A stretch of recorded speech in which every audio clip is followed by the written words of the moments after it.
Hello, everybody. This is Lori Tom, and this is episode 1 of the Spreading Writing Love Show, What to Expect. Right in with the structure of the show. I'm always going to start it off with something I like to call Deiku of the Week.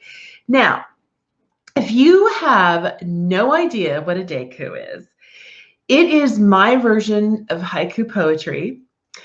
And if you have no idea what a haiku is, a haiku, in a very, very oversimplified definition, and sometimes debated definition, is a 3-line poem that's super short. And I write one of these almost every day of my life, in my recent past years, because it's how I keep writing joy in my life, very fast, and it serves a lot of other purposes too. So if you hang around here long enough, you're going to know those and hopefully experience all those things as well. So this is my Deiku of the Week. It actually was written on February 28th as part of my Deiku 29 project.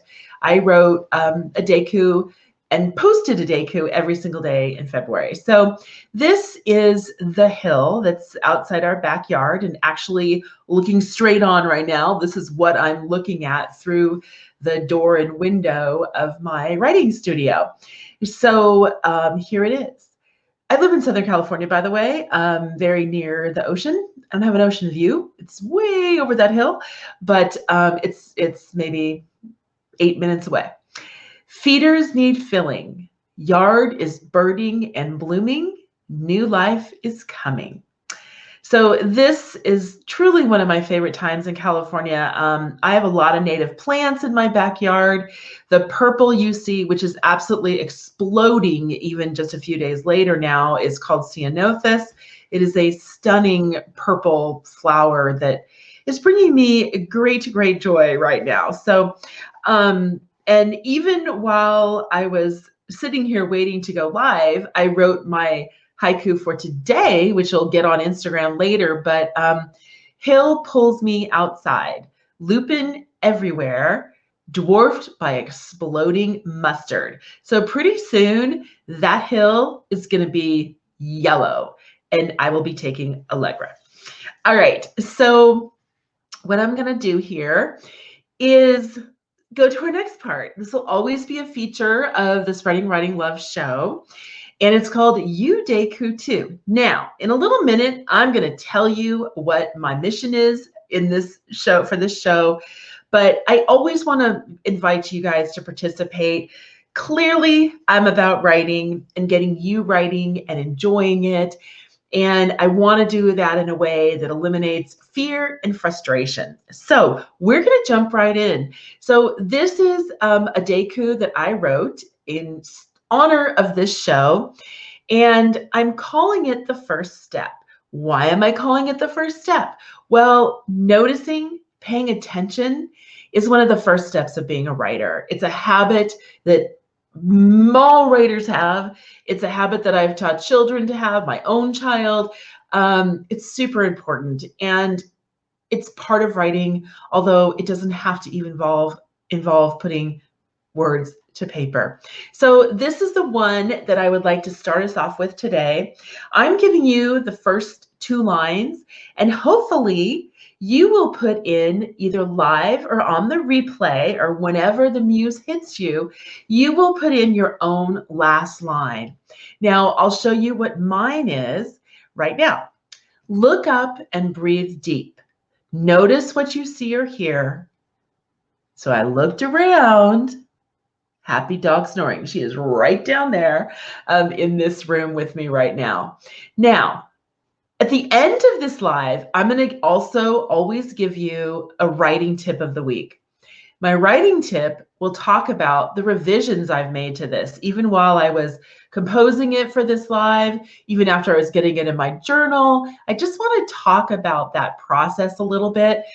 My final one is actually even different than this now, and I'll address that in a little bit. But if you can think of a 5-syllable last line for this Deiku, you will be on your way. So Deikus, just in haiku, some haiku have the first line is 5 syllables, the second is 7, and the last is 5.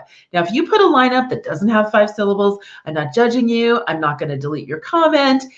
I just want to, in a short little phrase, what you're seeing or hearing right now. Okay? So this will be part of the Spreading Writing Love show. It's how I'm going to open it, just getting you guys to write. And we have a fabulous line already. My friend, I'm going to get her comment on here so we can see the line.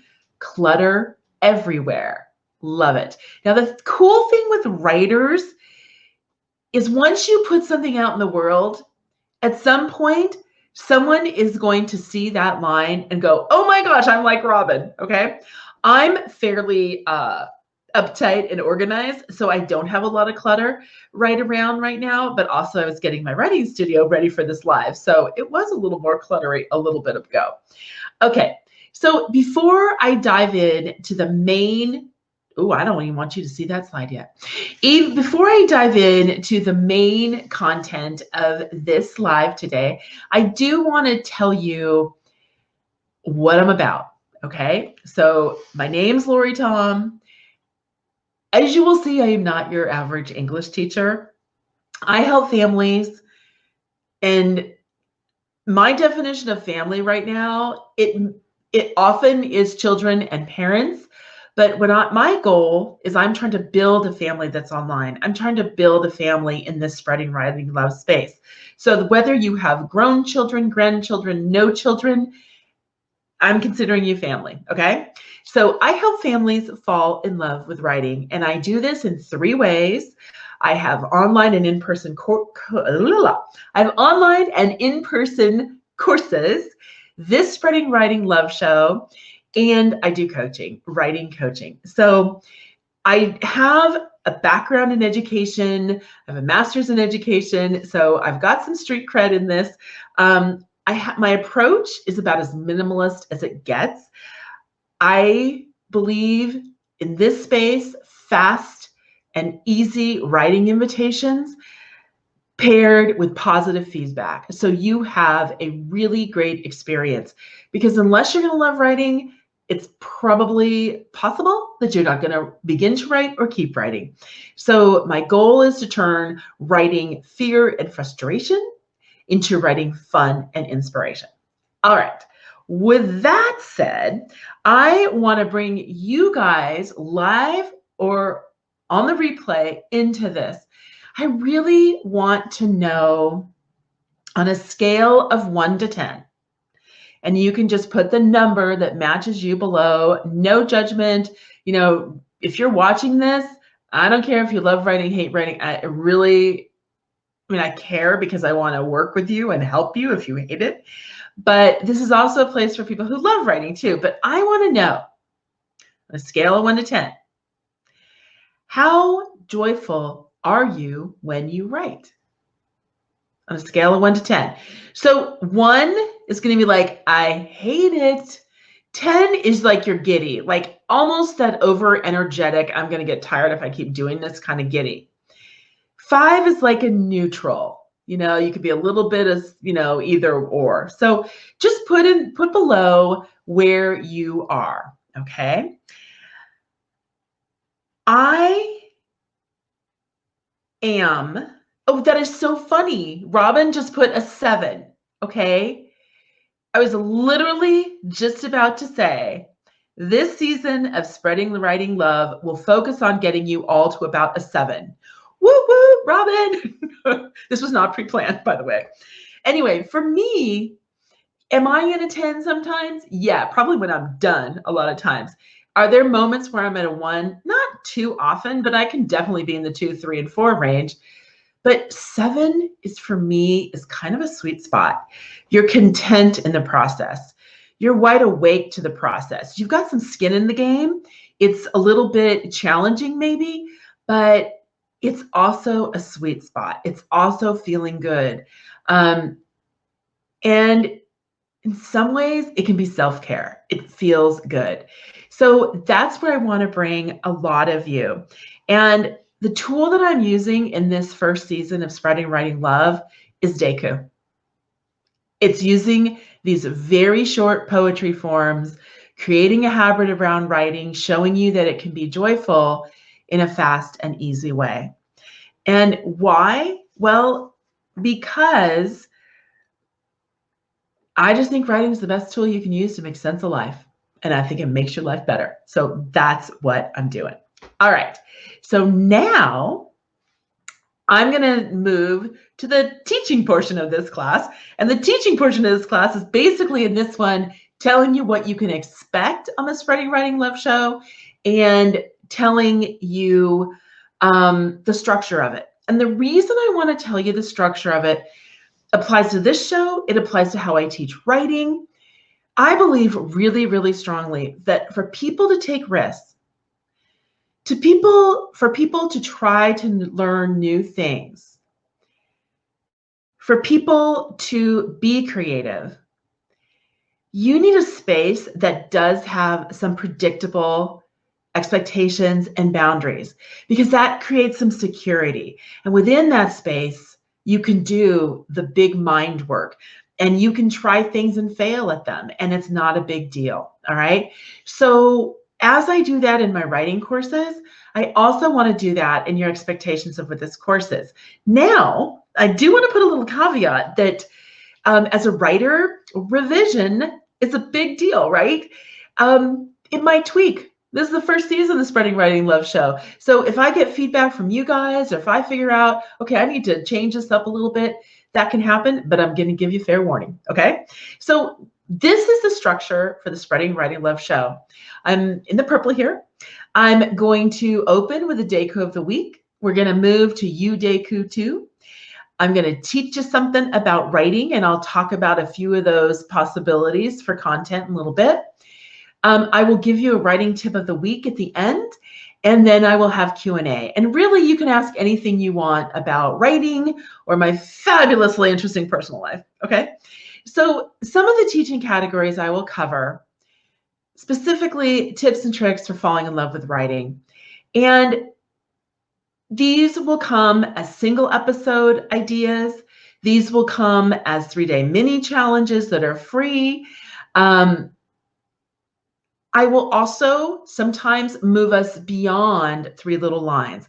We might do some very short memoir. I primarily, my genres that I kind of sit comfortably in, I love poetry, I write memoir, I've written a full-length memoir book that is yet to be published, but my goal is it'll be published in 2027. I write books teaching teachers and parents how to teach writing and teach, so I'm in kind of those nonfiction, memoir, instructional poetry types of places. But everything here will be fast and easy. I also really want to address raising a family of writers.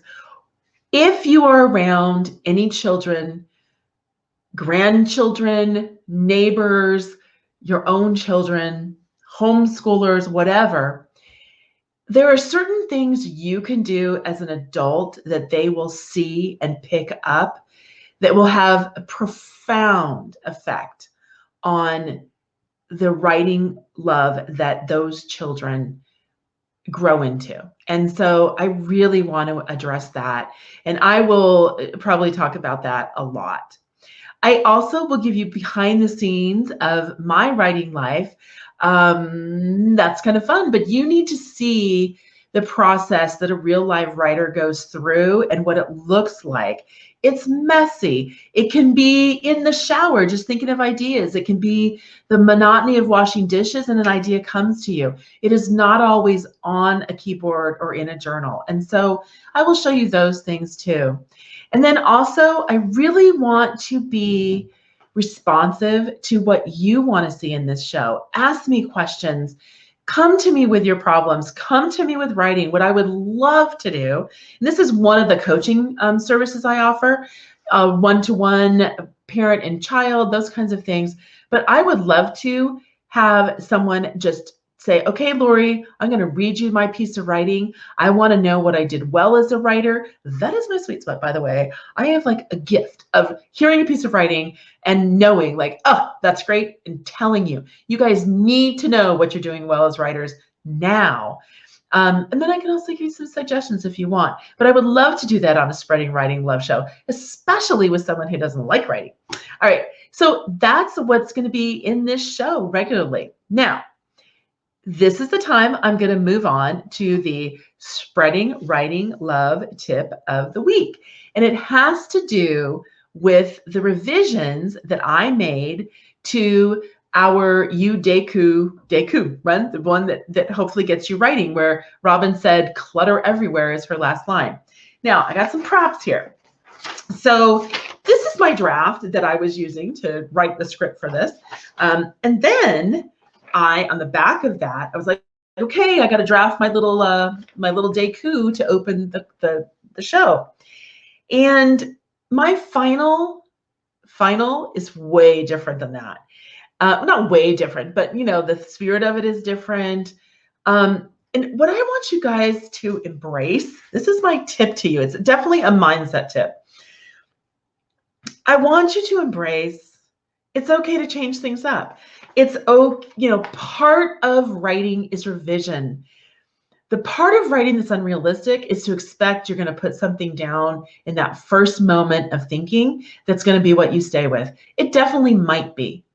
Now, the other thing I want to give you is this writing for me was very different than what you'll be doing. Because yours is more private, unless you put it on this, in our little chat. You've got one line. I'm trying to teach something with it. I'm trying to get us moving into writing. So I'm thinking of my audience, and that puts me into more of a revision type state of mind. Now, my Dekus I do during, that I just wing out during the day as my little self-care moments to keep writing in my life. I don't revise those. They're fast. I don't worry about it. I'm more interested in the process that I'm in and the experience that I'm in of noticing and writing. And so those don't get revised. But these that went up on a screen, of course, there was a little bit more change. So this year, most of my Deku I put on Instagram at Lori_stories. And so those are more public. But this year, I am keeping all my little Deku month by month in a journal. And I can do some lives on that too. But I'm in March right now, and I will show you. This is what my final one looks like. And it's a little tiny bit different. It says, look up and breathe deep. Notice what I mean, that was like my last minute change. I said I instead of you, because this is a Deku for you. So you want to use I, which just sounds really confusing. Notice what I see in here. And then I put a colon on the end of that, like fill it in, fill in the blank, happy dog snoring.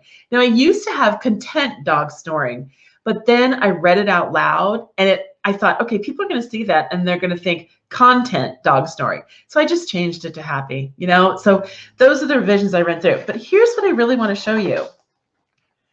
This one right here was the one I thought that was the final one. And then as I kept creating this live, I just kept thinking and thinking, and it changed a lot. Now, years ago, I would have been bummed that my sweet, fabulous journal didn't look perfect now. But now it's like, it's mine, it's for me. I'm showing my process. I'm making my process visible. So, in a nutshell, don't take your Deku writing too seriously. Nurture this noticing habit. Nurture this habit of putting words on a page, and then just enjoy it. You have time to revise. If your audience gets bigger than just yourself, then pay attention to revision. I'll take you through that process. But, read it out loud. Sometimes that really is great and you'll hear it right away and you can do a super fast tweak. If you want to tweak something, do it. If not, just go to the next noticing moment.